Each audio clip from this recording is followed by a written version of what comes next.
In this problem, we're going to be talking about different tests that you can conduct.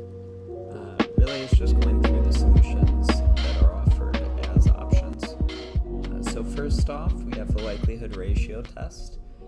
This is where you're taking the ratio of the log likelihoods, you're taking the natural log of the ratio of the likelihoods, multiplying by 2. And in order to be able to conduct this test, the models need to be nested. So that is, you have model 1 and it has variables 1, 2, and 3. The next model has to have all of those variables plus additional ones.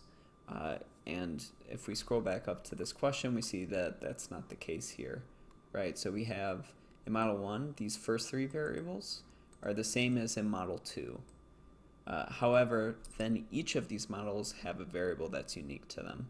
So we have prior insurance carrier for model 1, and then for model 2 we have these 2 variables. So since they're both different in this way, they're not nested, and we can't do the likelihood ratio test. Additionally, we can't do an f-test for the exact same reason. So again, they need to be nested models, and that's actually going to be an example or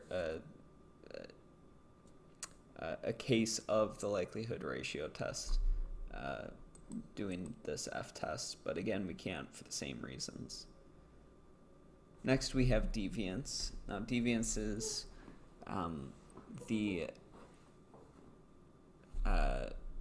how well something performs, or how much does it deviate from the saturated model. And we could compare these two calculations, because separate from the test, this is compute and compare the deviances of the 2 models. The problem is, again, they have a different number of degrees of freedom here.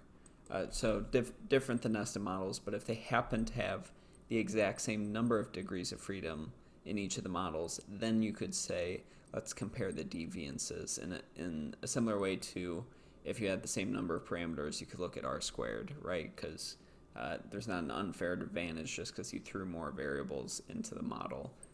So if that were controlled for and they were the same, you could get away with comparing the deviances, but since that's not the case, we cannot.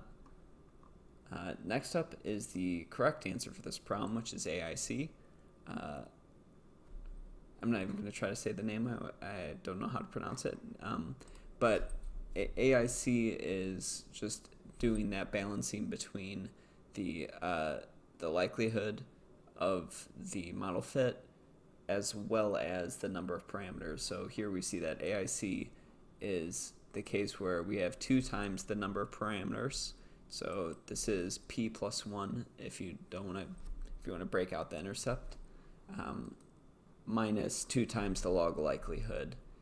So obviously we want to maximize the likelihood. So the better our model does, the more we subtract. So we're trying to minimize that, as well as you're benefited by doing well with fewer parameters. So since this is balancing those 2 things out, that's traditionally how we compare models. So we no longer have this added condition where they have to be nested models. We can just compare them directly, just given their log likelihood as well as the number of parameters in the model. So this ends up being the solution for making that final model selection.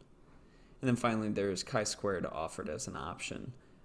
And I really am not sure how to think of it in terms of a model comparison. So I'll just leave it at that. I do have a video talking about the F distribution and its correspondence with the chi-squared distribution, so maybe I'll link to that at the end of the video. But with that, we get our final answer of D.